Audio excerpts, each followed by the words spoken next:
Assalamualaikum warahmatullahi wabarakatuh.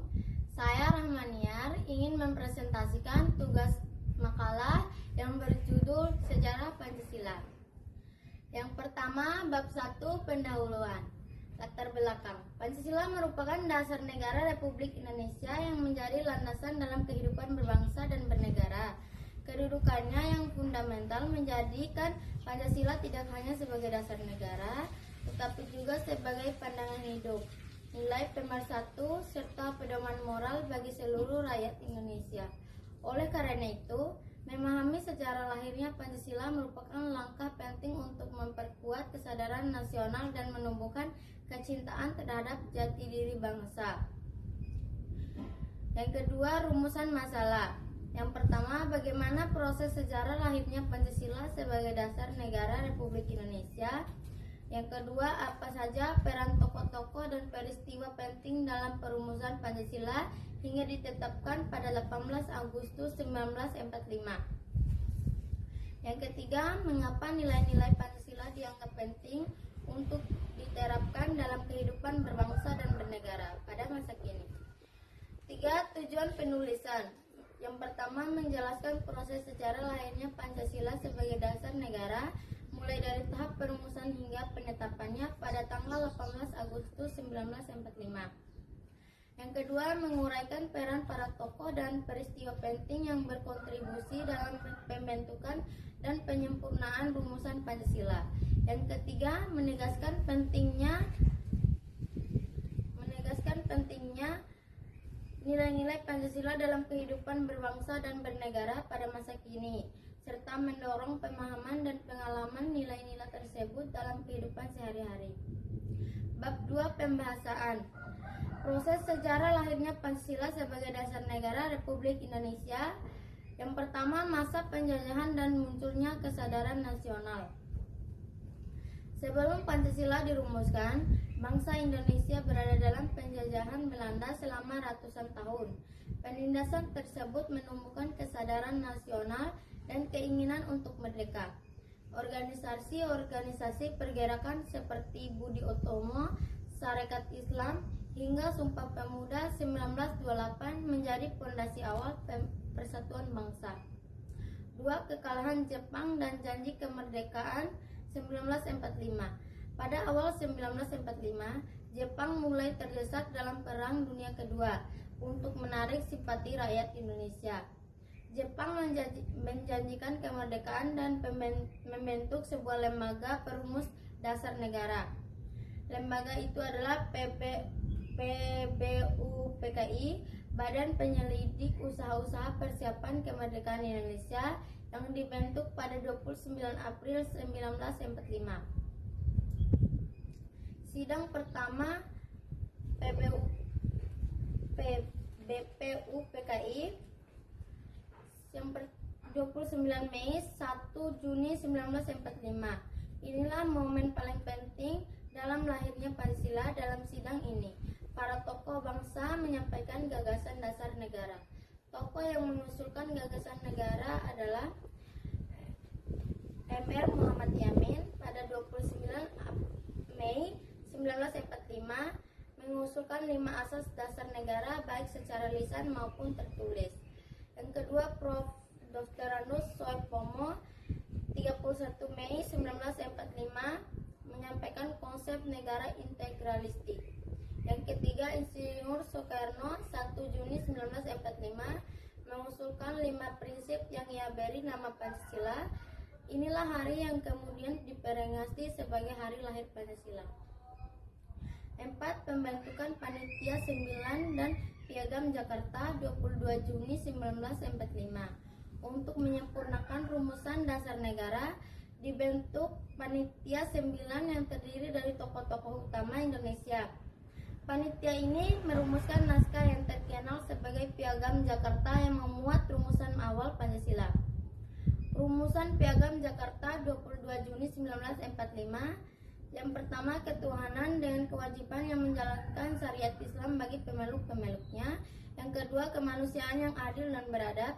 Yang ketiga, persatuan Indonesia. Yang keempat, kerakyatan yang dipimpin oleh hikmat kebijaksanaan dalam permusyawaratan perwakilan.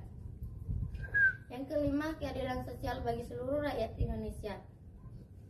Yang kelima, sidang kedua BPU PKI tanggal 10-17 Juli 1945. BPU PKI membahas tentang konstitusi, bentuk negara, wilayah, serta rancangan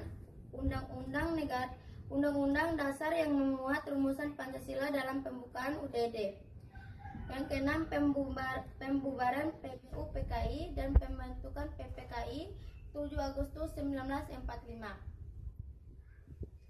PPU PKI resmi dibubarkan dan digantikan oleh PPKI atau Panitia Persiapan Kemerdekaan Indonesia. Tugas PPKI yang pertama mengesahkan UUD, yang kedua memilih presiden dan wakil presiden, yang ketiga membentuk pemerintah. 7. Peristiwa menjelang kemerdekaan 17 Agustus 1945. Setelah Jepang menyerah kepada sekutu, para pemuda mendesak agar kemerdekaan negara diproklamasikan. Akhirnya proklamasi kemerdekaan dibacakan Soekarno-Hatta pada 17 Agustus 1945. 8. Rumusan Pancasila disahkan pada 18 Agustus 1945. Pada sidang PPKI tanggal 18 Agustus 1945, keputusan penting. Yang pertama, mengesahkan UUD 1945 yang memuat Pancasila dalam alinea keempat pembukaan UUD. Yang kedua, mengubah sila pertama Piagam Jakarta dari ketuhanan dengan kewajiban menjalankan syariat Islam bagi pemeluk-pemeluknya menjadi ketuhanan yang Maha Esa demi menjaga persatuan bangsa. Sejak saat itulah Pancasila resmi menjadi dasar negara Republik Indonesia. Peran tokoh-tokoh dalam perumusan Pancasila. Yang pertama, Insinyur Soekarno menyampaikan rumusan awal Pancasila pada 1 Juni 1945 dalam sidang BPU PKI. Yang kedua, 5 sila yang ia rumuskan menjadi dasar bagi penyusunan berikutnya.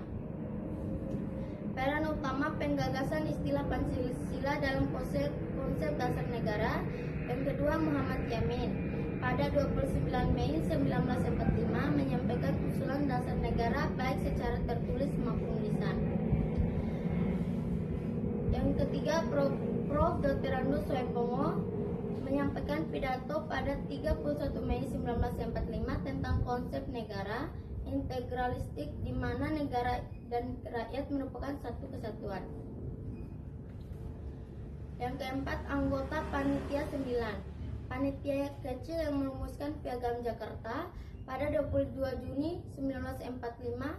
Tokoh-tokohnya, yang pertama Insinyur Soekarno, yang kedua Muhammad Hatta, yang ketiga Muhammad Yamin, yang keempat Achmad Soebarjo, yang kelima KH Wahid Yahasim, yang keenam KH Abdul Kahar Mujakir, yang ketujuh H. Agus Salim, yang ke-8 A. Maramis, yang ke-9 Abi Kusno Jokorusjoso. Peran utama Panitia 9. Yang pertama, merumuskan Piagam Jakarta, cikal bakal rumusan masa Pancasila dalam umur. Pada pagi 18 Agustus 1945, mereka menyampaikan keberatan terhadap rumusan sila pertama, ketuhanan dengan kewajiban menjalankan syariat Islam bagi pemeluk-pemeluknya, kekhawatiran dapat memecah belah wilayah mayoritas non-muslim. Yang ketiga, diolok dengan Hatta menghasilkan perubahan sila pertama yang kemudian disepakati bersama. Peran utama menjaga persatuan nasional dan menghindari diskriminasi dalam dasar negara. Peristiwa-peristiwa penting dalam perumusan Pancasila. Yang pertama, pembentukan BPU PKI pada tanggal 29 April 1945. Yang kedua, sidang pertama BPU PKI pada tanggal 29 Mei 1 Juni 1945. Yang ketiga, pembentukan Panitia 9 dan penyusunan Piagam Jakarta pada tanggal 22 Juni 1945. Yang keempat, sidang kedua BPU PKI pada tanggal 10-17 Juli 1945. Yang kelima, proklamasi kemerdekaan Indonesia pada 17 Agustus 1945. Yang keenam, Sidang PPKI 18 Agustus 1945. Adapun mengapa nilai Pancasila dianggap penting untuk diterapkan dalam kehidupan berbangsa dan bernegara pada masa kini. Pancasila adalah dasar negara dan pandangan hidup bangsa Indonesia. Pada masa kini di era globalisasi, digitalisasi, dan mobilitas sosial tinggi, nilai-nilai Pancasila berfungsi sebagai pedoman etis, politik dan sosial agar kehidupan bermasyarakat tetap terarah, adil, dan bersatu. Yang kedua, kedudukan Pancasila filosofis. Kerangka ini yang menjawab pertanyaan bagaimana seharusnya warga negara hidup bersama. Yang kedua, konstitusional. Sumber nilai negara atau tercantum dalam pembukaan UUD 1945. Yang ketiga, identitas nasional. Penanda jati diri bangsa yang menyatukan keragaman. Tiga, makna tiap sila dan relevansi kontemporer atau sistem persila. Yang kesatu, sila satu ketuhanan yang Maha Esa. Makna inti, pengakuan kebebasan beragama, penghormatan spiritual. Relevansi kini menjamin kebebasan beribadah, mendorong moderasi beragama, mencegah intoleransi agama. Contoh penerapan nyata, dialog antarumat beragama, kebijakan penghormatan hari besar agama berbeda. Sila kedua, kemanusiaan yang adil dan beradab. Makna intinya, penghargaan atas martabat manusia dan perilaku beradab. Yang kedua, relevansi kini, dasar pelindungan HAM, menentang diskriminasi dan membentuk etika pelayanan publik. Contoh penerapan nyata, kebijakan anti diskriminasi rakyat Republik Indonesia. Dan sila ketiga, persatuan Indonesia. Makna intinya menjaga kesatuan nasional di tengah keberagaman. Relevansi kini melawan polarisasi sosial politik, menguatkan nasionalisme inklusif. Contoh penerapan nyatanya adalah kurikulum wawasan kebangsaan, program pembangunan wilayah terpadu. Yang sila keempat, kerakyatan yang dipimpin oleh hikmat kebijaksanaan dalam permusyawaratan perwakilan. Makna intinya demokrasi deliberatif, musyawarah, representasi, dan akuntabilitas. Relevansi kini mendorong politik yang terhormat, menekan politik identitas, dan memperkuat partisipasi publik. Contoh penerapan nyatanya, mekanisme partisipasi dalam pembuatan kebijakan transparansi legislatif. Sila kelima, keadilan sosial bagi seluruh rakyat Indonesia. Makna intinya pemerataan, kesejahteraan, dan kesempatan. Yang kedua, relevansi kini landasan kebijakan nasional ekonomi untuk mengurangi kemiskinan dan ketimpangan. Contoh penerapan nyata itu program jaminan sosial, kebijakan redistribusi yang adil. 4. Fungsi Pancasila menghadapi tantangan modern, analitis atau terstruktur. 1. Penjaga identitas, mempertahankan karakter nasional saat arus budaya asing kuat. Penawar radikalisme, menanamkan nilai toleransi dan kemanusiaan. Yang kedua, pembentuk etika publik, mengarahkan pejabat dan institusi pada akuntabilitas. Yang keempat, pedoman kebijakan sosial ekonomi, memberi dasar nilai bagi redistribusi dan kesejahteraan. Yang kelima, landasan demokrasi martabat, mencegah praktik politik yang memecah belah. Adapun konsekuensi bila nilai Pancasila diabaikan atau dampak nyata.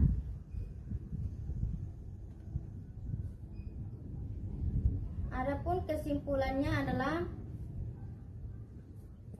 berdasarkan pembahasan mengenai proses lahirnya Pancasila, peran tokoh-tokoh dan dalam perumusannya dan pentingnya penerapan nilai-nilai Pancasila pada masa kini dapat disimpulkan Yang pertama, Pancasila lahir melalui proses panjang dan historis dimulai dari masa penjajahan yang membangkitkan kesadaran nasionalisme nasional, kemudian melalui sidang-sidang BPUPKI, penyusunan piagam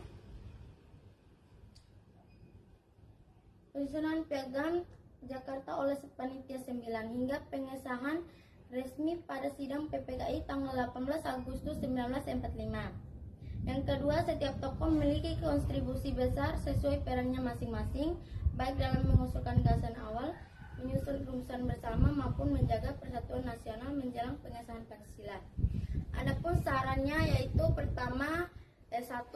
Pemerintah perlu memperkuat implementasi Pancasila dalam kebijakan publik, terutama melalui mekanisme audit nilai untuk memastikan bahwa setiap undang-undang dan program selaras dengan nilai Pancasila. Segitu saja presentasi dari saya. Wassalamualaikum warahmatullahi wabarakatuh.